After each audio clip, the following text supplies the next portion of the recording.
ಹಲವಾರು ಶತಮಾನಗಳಿಂದಲೂ ಕೂಡ ನಮ್ಮ ಭಾರತೀಯ ಸಮಾಜದಲ್ಲಿ ಜಾತಿ ಪದ್ಧತಿ ಅನ್ನೋದು ಬೇರು ಬಿಟ್ಟಿದೆ. ಆ ಜಾತಿ ಪದ್ಧತಿಯಿಂದಾಗಿ ಬೇರೆ ಬೇರೆ ಸಮುದಾಯದವರು ಒಂದು ಕಡೆ ಸೇರುವಂತಹ ಪ್ರಯತ್ನಗಳು ಆಗ್ತಾ ಇಲ್ಲ. ಈ ಜಾತಿ ಪದ್ಧತಿ ಅನ್ನೋದು ಬೇರೆ ಬೇರೆ ಕಾರಣಗಳಿಗೆ ಆಗಿರ್ಬೋದು. ಮೊದಲು ವರ್ಣಗಳ ಮೂಲದಿಂದ ಬಂದಿದೆ, ಆನಂತರ ವೃತ್ತಿಗಳ ಆಧಾರದ ಮೇಲೆ ಜಾತಿ ಪದ್ಧತಿಯನ್ನ ವಿಂಗಡಿಸಿದ್ದಾರೆ. ಅದೇ ರೀತಿಯಾಗಿ ಹುಟ್ಟಿನಿಂದಲೂ ಕೂಡ ಜಾತಿ ಪದ್ಧತಿ ಬಂದಿರೋದನ್ನ ನಾವು ಕಾಣ್ತೀವಿ. ಸೊ ಎಲ್ಲ ಜಾತಿ ಪದ್ಧತಿ ವ್ಯವಸ್ಥೆಯನ್ನ ಯಾರೋ ಸ್ವಾರ್ಥಿಗಳು ತಮ್ಮ ಸ್ವಾರ್ಥಕ್ಕಾಗಿ ತಮ್ಮ ಮೇಲ್ಮೆಯನ್ನ ಕಾಪಾಡಿಕೊಳ್ಬೇಕು, ತಮ್ಮ ಉನ್ನತ ಸ್ಥಾನ ಅಬಾಧಿತವಾಗಿರಬೇಕು ಅನ್ನುವಂಥ ಕಾರಣಗಳಿಂದಾಗಿ ಇದನ್ನ ಮುಂದುವರಿಸಿಕೊಂಡು ಬಂದು ಎಲ್ಲಾ ಜಾತಿ ಸಮುದಾಯದಲ್ಲೂ ಕೂಡ ಪಂಡಿತರಿರ್ತಾರೆ, ತುಂಬಾ ಬುದ್ಧಿಶಾಲಿಗಳಿರ್ತಾರೆ. ಅವರೆಲ್ಲರ ಸೇವೆಯನ್ನ ಅವರೆಲ್ಲ ನಾಲೆಡ್ಜ್ ಅನ್ನ ಪಡಿಸ್ಕೊಂಡ್ರೆ ಬಹುಶಃ ಭಾರತ ದೇಶ ಇನ್ನಷ್ಟು ಪ್ರಬುದ್ಧ ಪ್ರಗತಿ ಪಥದಲ್ಲಿ ಸಾಗಲಿಕ್ಕೆ ಸಾಧ್ಯ ಆಗುತ್ತೆ ಅನ್ನೋದನ್ನ ನಾವು ನೋಡ್ತೀವಿ. ಸೊ ಯಾರೋ ಸ್ವಾರ್ಥಿಗಳು ಮಾಡಿಕೊಂಡಂತಹ ಈ ಒಂದು ಜಾತಿ ವ್ಯವಸ್ಥೆಯನ್ನ ಇಂದಿನ ಆಧುನಿಕ ಕಾಲದಲ್ಲೂ ಕೂಡ ಮಾಹಿತಿ ತಂತ್ರಜ್ಞಾನ ಬಹಳ ವೇಗವಾಗಿ ಬೆಳೀತಾ ಇರತಕ್ಕಂಥ ಇಂತಹ ಸಂದರ್ಭದಲ್ಲೂ ಕೂಡ ಅದನ್ನ ಪಾಲನೆ ಮಾಡಿಕೊಂಡು ಬರ್ತಾ ಇರತಕ್ಕಂಥದ್ದು ಇಡೀ ಮನುಕುಲಕ್ಕೆ ಎಲ್ಲೋ ಒಂದು ಕಡೆ ಕಪ್ಪು ಚುಕ್ಕೆ ಅಂತ ಹೇಳ್ಬಿಟ್ಟು ನಾನಾದ್ರೂ ಭಾವಿಸ್ತೇನೆ.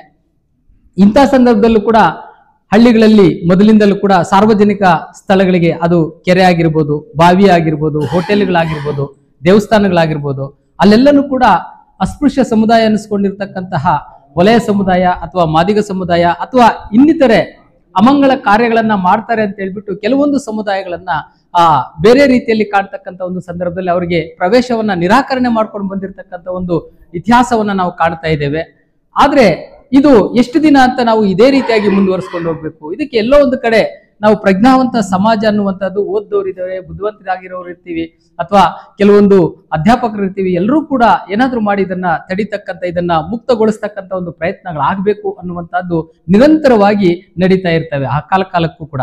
ಆದ್ರೂ ಕೂಡ ಇದು ಸಂಪೂರ್ಣವಾಗಿ ತೊಡೆದು ಹಾಕ್ಲಿಕ್ಕೆ ಸಾಧ್ಯ ಆಗ್ತಾ ಇಲ್ಲ. ಎಲ್ಲೋ ಒಂದು ಕಡೆ ಒಂದು ಮೌಢ್ಯ ಇರ್ಬೋದು, ಅಥವಾ ರಾಜಕೀಯ ಹಿತಾಸಕ್ತಿಗಳಿರ್ಬೋದು, ಅದೇ ರೀತಿಯಾಗಿ ಬೇರೆ ಬೇರೆ ಕಾರಣಗಳಿಗಾಗಿ ಇದನ್ನ ಜೀವಂತವಾಗಿರ್ತಕ್ಕಂಥ ಒಂದು ಪ್ರಯತ್ನ ಮಾಡ್ತಾ ಇದ್ದಾರೆ.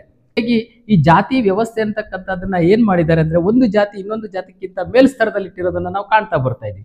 ಸೊ ಹಾಗಾಗಿ ನಾನು ಈಗ ಮೇಲ್ಜಾತಿಯಲ್ಲಿ ಇರ್ತಕ್ಕಂಥ ಸಂದರ್ಭದಲ್ಲಿ ನನಗಿಂತ ಇನ್ನೊಬ್ರು ಮೇಲೆ ಇದ್ದಾರೆ ಅನ್ನೋದನ್ನ ಗಮನಿಸೋದಿಲ್ಲ, ನನಗಿಂತ ಯಾರೋ ಇನ್ನೊಬ್ರು ಕೆಳಗಡೆ ಇದ್ದಾರೆ ಅನ್ನೋದನ್ನ ಗಮನಿಸಿ ನಾನು ಅವನಿಗಿಂತ ಶ್ರೇಷ್ಠ, ಆ ಜಾತಿಗಿಂತ ಶ್ರೇಷ್ಠ ಅನ್ನುವಂತಹ ಈ ಭಾವನೆಯಿಂದ ಎಲ್ಲರೂ ಕೂಡ ಹೊರಗಡೆ ಬಂದ್ರೆ ಬಹುಶಃ ಎಲ್ಲೋ ಒಂದು ಕಡೆ ಈ ಒಂದು ಅನಿಷ್ಟ ಪದ್ಧತಿಯನ್ನು ಹೋಗಲಾಡಿಸೋಕ್ಕೆ ಸಾಧ್ಯ ಆಗುತ್ತೆ.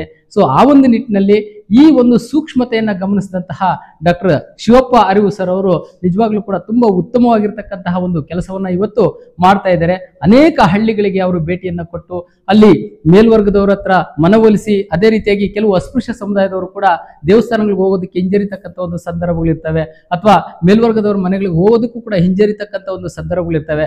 ಅವರಲ್ಲೂ ಕೂಡ ಮಾನಸಿಕ ಸ್ಥೈರ್ಯವನ್ನು ತುಂಬಿ ಅವ್ರಿಗೂ ಕೂಡ ನೀವು ಕೂಡ ಬರ್ಬೋದು ಅನ್ನುವಂತಹ ಒಂದು ಇದೇಳಿ ಸಾಕಷ್ಟು ಬದಲಾವಣೆಯನ್ನ ಮಾಡ್ತಕ್ಕಂಥ ಒಂದು ಕೆಲಸವನ್ನ ಮಾಡ್ತಾ ಇದ್ದಾರೆ. ಸೊ ಆ ಒಂದು ಕಾರ್ಯಕ್ರಮವನ್ನ ಇವತ್ತು ಈ ಒಂದು ಗ್ರಾಮದಲ್ಲಿ ಅನಸೂಯಮ್ಮ ಮತ್ತು ಸಿದ್ದರಾಜ್ ಅವರ ಮನೆ ಪ್ರವೇಶ ಕಾರ್ಯಕ್ರಮವನ್ನ ಆಯೋಜನೆ ಮಾಡಿದರೆ ನಿಜಕ್ಕೂ ಕೂಡ ಈ ಮನೆಯ ಇವರಾಗಿರ್ತಕ್ಕಂಥ ಸಿದ್ದರಾಜು ಸರ್ ಅವರು ಮತ್ತೆ ಅನಸೂಯಮ್ಮ ಅವ್ರಿಗೂ ಕೂಡ ನಿಜವಾಗ್ಲೂ ಕೂಡ ನಾವೆಲ್ಲರೂ ಕೂಡ ಕೃತಜ್ಞತೆಗಳನ್ನ ಸಲ್ಲಿಸಬೇಕು, ಆಭಾರಿಯಾಗಿರ್ಬೇಕು.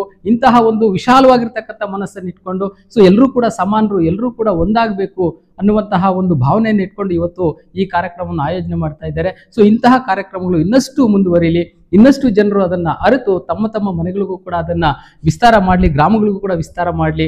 ಇಡೀ ಭಾರತವನ್ನ ನಾವು ಇನ್ನಷ್ಟು ವೇಗದ ಗತಿಯಲ್ಲಿ ನಾವು ಅಭಿವೃದ್ಧಿ ಪಡಿಸೋಣ ಅಂತ ಹೇಳ್ತಾ ಎಲ್ರಿಗೂ ಕೂಡ ನಾನು ಧನ್ಯವಾದಗಳನ್ನು ಸಲ್ಲಿಸಿ ನನ್ನ ಅಭಿಪ್ರಾಯ ಮಾತುಗಳನ್ನು ಮುಗಿಸ್ತೇನೆ. ನಮಸ್ಕಾರ.